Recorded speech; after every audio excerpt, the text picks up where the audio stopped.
Welcome to Narrow Ground Entertainment. I'm Steve the Unimpressed, and this is Steve Solo's Minecraft episode 16. I'm starting off this episode down in the central room of the mineshaft area that I've been clearing out. You can see there's a spider spawner up here. There are a couple more of those scattered around, which I will eventually be making farms out of.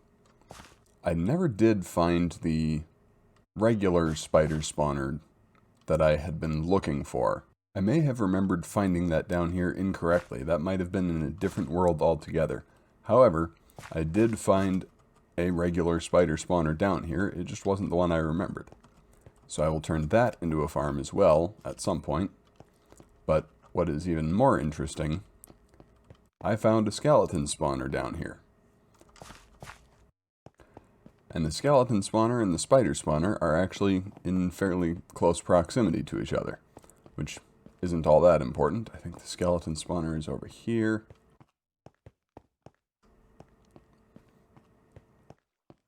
Nope, these are the spiders. Okay. Well, either way, I found a dungeon with a regular spider spawner, and I also found a dungeon with a skeleton spawner.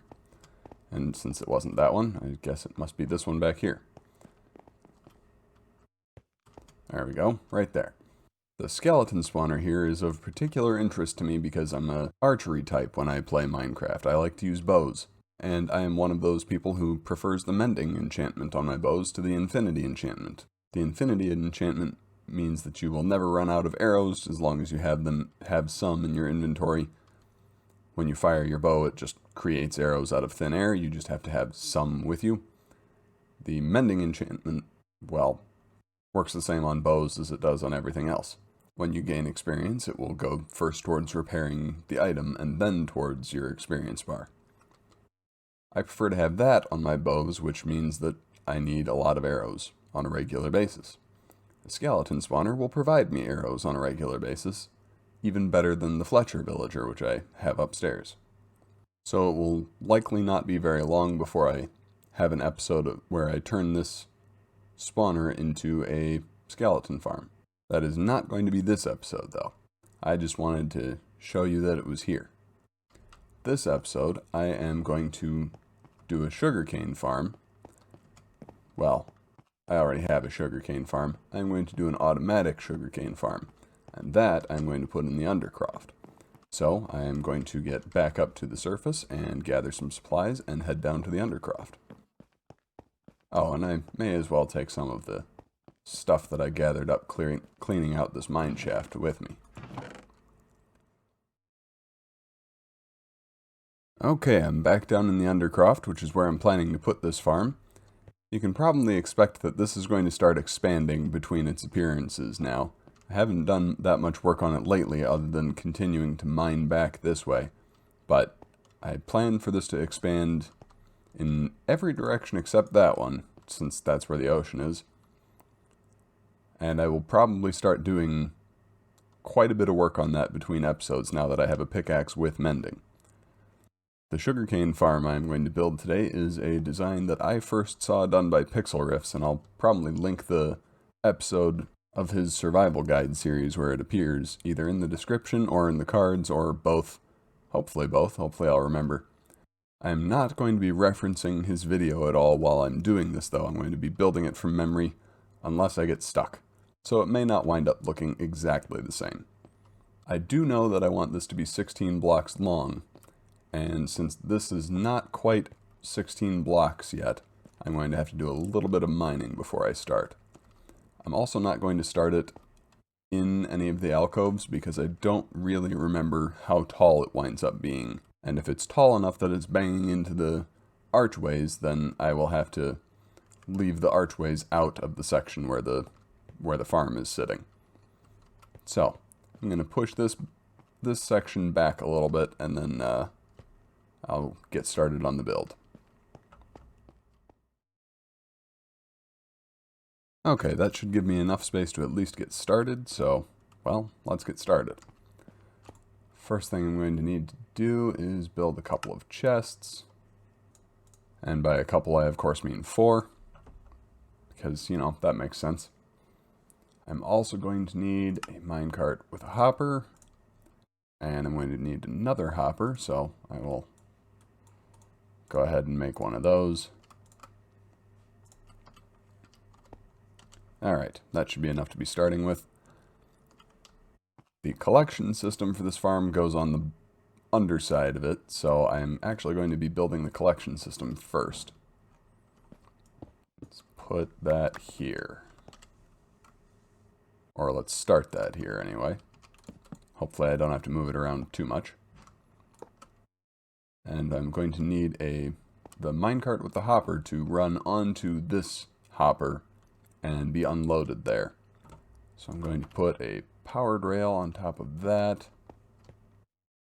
I'm also going to need something to keep the minecart from running off the track at this end. So let's do that. Actually, you know what? I think I'm going to do this slightly differently. Well, I have to retrieve my block from inside the chest. I think I'm actually going to have the chest over here. Let's fill those back in. The hopper going into the chest that way. Put the rails back on top of that. Let me see here. Actually, let's take those back off for a second. And put one of these stone brick blocks on top of the hopper. And an inverted stair block there. And then remove those bricks again and put the powered rail back on. There. Then I'm going to run stone brick blocks back until this whole track will be 16 blocks long. So that'd be 4, 8, 12, oops, 16. And we're going to want another one there. Powered rail at this end. And you know what, actually, the one on this side will need to be powered all the time, so I'm just going to put a redstone block underneath it instead. And I think I will probably actually need another powered rail somewhere in the middle here. Let's go with right here.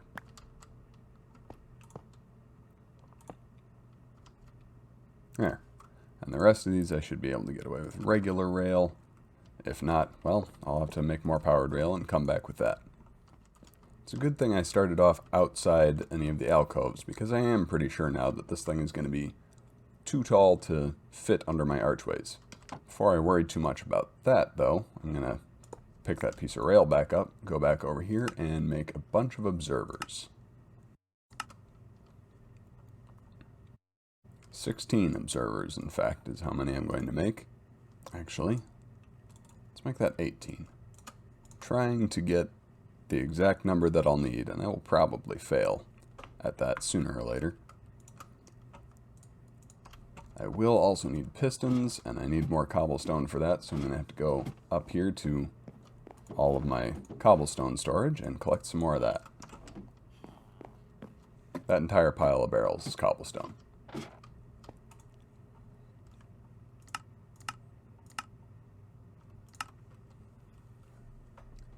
And I will also need 16 pistons. So let's make those right away too. And the rest of this stuff I'm just going to chuck in this mostly empty chest. And I'll leave it there for now. Alright, directly above the rails, I'm going to need dirt, because that is what I will be planting the sugarcane on. And in a channel next to the dirt, I will need to have water, which I will have to be a little bit careful with, because water has a tendency of, well, kind of destroying all of your redstone circuitry and that kind of stuff if you let it come into contact with it. So this needs to be just a complete channel of water, and I need to make sure it doesn't escape anywhere. Otherwise I'll have to set up all those rails again. I made myself a temporary infinity pool here so that I can fill this entire trench with still water instead of flowing water. You don't necessarily have to do that for this farm design. I prefer it because it's a little less noisy. Sugarcane will still grow next to flowing water. However, if there's no water next to a block where you're trying to plant it, you can't even put it down. See, I'm clicking away and can't plant the sugarcane. As soon as there's flowing water, though, there I can plant it. put the rest of that in there. There. Now with that complete, I am going to use some block or other. I think I'm actually going to go for oak planks in this case, to cover over the water trough there. You don't need to be able to see the water, it just needs to be there next to the block that the sugarcane is planted on. And we also want to make sure at the end of this that the sugarcane can only fall on the block that it is planted on, so that when our hopper minecart runs underneath, it collects all of it.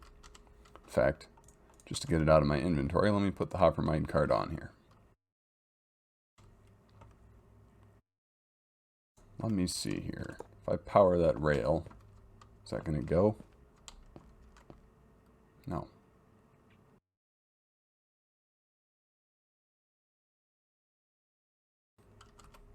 Okay, I'm making progress. So on this side, I am going to build this wall up a little bit more, actually on here too, so that it's 3 high. 3 being the maximum height that sugarcane can grow to in the first place. And let's do this one too while we're here. This wall is going to be a little bit different. We're going to have pistons facing the sugarcane all the way along the length here. And then I'm going to have to chop down this wall to be able to get back out. Forethought, use it. I'm not. Then this top row is where I'm going to put these observers, and, well, if I can get them to face the correct way. There we go. I want them facing at the sugarcane. No. No. Blast it. Nope, that one's facing down again. Now I know I'm going to need another block behind here, and I know I'm going to need redstone on it. So let me just make sure that this is going to operate the way I need it to. And then maybe I'll just place the back row while I'm doing this as well. That'll make it easier to place the observers. There we go. So that's what I want to happen. When one of these sugarcanes grows to the full 3 block height, the observer notices it and triggers a redstone pulse, and the piston fires and breaks it. Now, that works out a little bit better. It means I should be able to just put these behind. I'm going to need a little bit more redstone than that. In fact, let's just go along and do this whole section first. Put the redstone down, and then come back and put the observers down. That'll work a little more neatly. And I'm still placing my observers wrong. You have to be a little bit careful about how you place observers. They're very useful blocks, though. These were really what I was waiting on to build this farm. Okay. All my observers are up. And actually, I'm going to cut out this this section of planks and that redstone right there. And I'm going to put an observer facing up there and run that there. And that is what is going to fire our minecart. That combined with a... Well, I'm going to need one more observer facing down to that one. A block there. And a redstone dot there. I'm not good enough at redstone to know exactly why this works the way it does. You'll have to look for somebody more knowledgeable for that. I just know that this design works. I don't need a redstone repeater there. I know it needs the full delay. And the next thing I will do, well, this sugarcane actually grew, so it's undercutting the point I was about to make. A couple of these have grown. I was under the impression that sugarcane needed light to grow. I may actually be wrong about that, it seems. However, I am not going to let that change what I'm planning to do in this case. What I plan to do here is I'm going to string fence posts along this. I'm actually going to have to run back up to the house and get the fence posts, because I took a whole bunch of them out of that mine that I had cleared out. And I'm not going to make more when I have like 8 stacks of them just lying around. But I'm going to string fence posts along here and come back and hang lanterns beneath that to give light to these sugarcane. So let me just go around and get those fence posts, and then I will do that. And then we can test the farm. Okay, I retrieved my fence posts. I was set upon by zombies. They didn't win. Let's get these put up.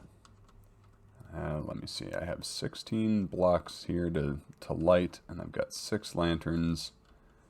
And I'm probably actually going to have to jump down in here to hang these, aren't I? Oh well.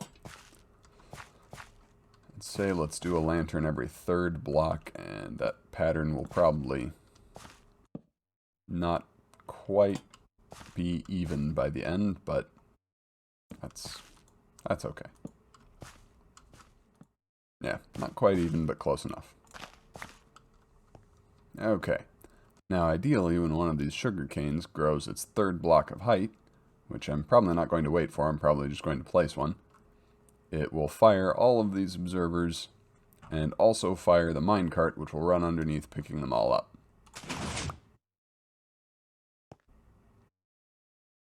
I don't hear the minecart moving. The minecart did not move.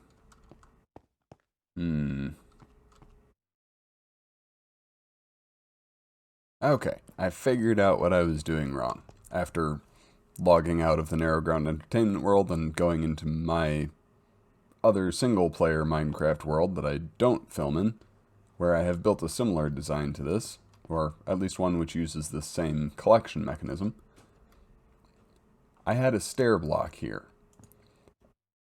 The minecart, because minecart physics are a little buggy and broken, needs a solid block here for this to work. So when the circuit up there was firing, it was still transmitting signal down to this repeater, but that signal, or the fact that the minecart track was powered, since there was not a full block here, this minecart wasn't moving. Why it would matter that this be a full block and not a stair block? Well, it probably shouldn't, but minecarts haven't really been updated in a long time, and some of the stuff with them does not work consistently. However, their ability to collect items through the floor works quite well. I had to lower the chest back down a block into the pit like I had been doing before. I could have put another hopper here and put the chest over here, but you cannot open a chest that is under a full block. Like that. If this is a stair block, you can open that chest. Let me just demonstrate that too. There. I mean, it's fair to point out that being able to open the chest with the stair block like that doesn't make any more sense than the minecart not being able to bounce off the stair block to go on its way. But, you know, you work with what you've got. Yeah, my inelegant methods of getting up to the top to test these things. However, now you will see that when let me just put a few more in here for convenience.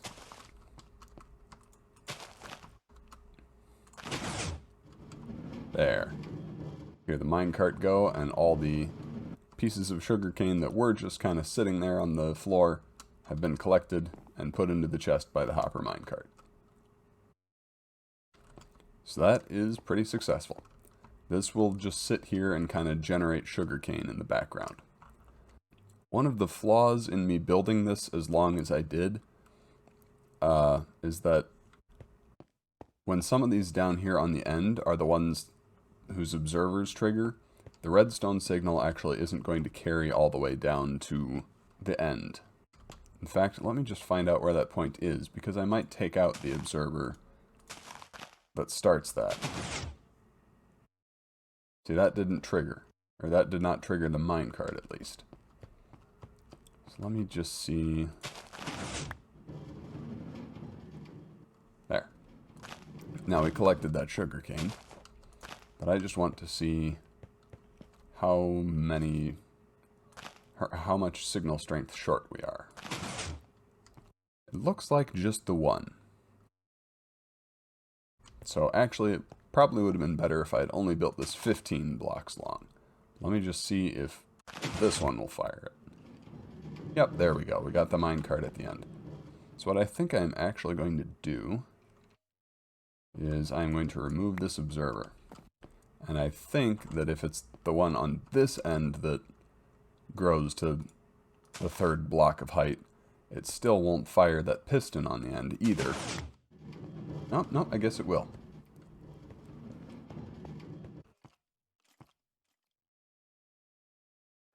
Unless it was actually this one that was that tall. Let's try that again, just to be sure. Yep, okay.